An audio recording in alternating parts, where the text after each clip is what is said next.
This is a bust of Antinous. It stands about 13 inches tall. It's created from molded marble.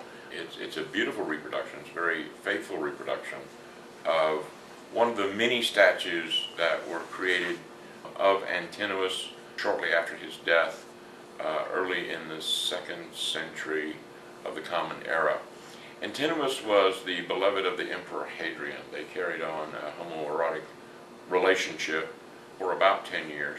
The way that Antinous died was that he and the emperor were touring the empire, which they did throughout those 10 years, and they were in Egypt and floating along the Nile. The emperor got very deathly ill, and Antinous, for some reason, we don't know why, got it into his head that if he sacrificed his life, then the emperor would get well. And that's exactly what he did. He threw himself into the Nile, he drowned, and was found the next day on the shore of the Nile.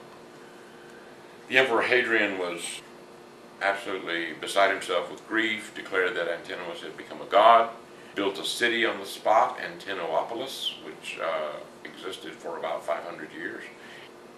The emperor decreed that Antinous be worshipped as a god throughout the empire, commissioned thousands, literally thousands of statues, erected temples in all the major cities, funded a priesthood for Antinous.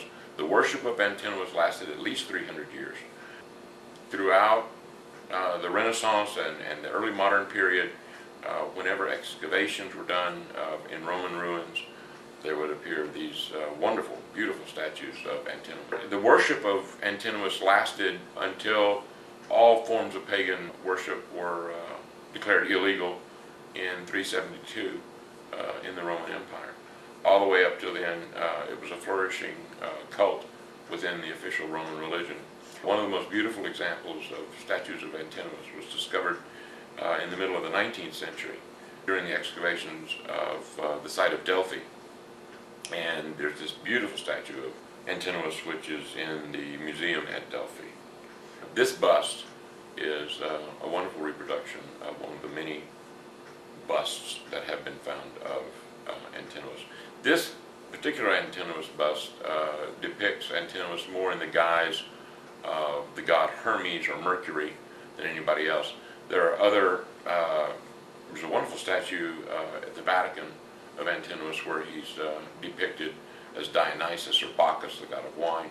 There are a lot of statues and busts of Antinous in which he is presented in Egyptian garb because he died in Egypt.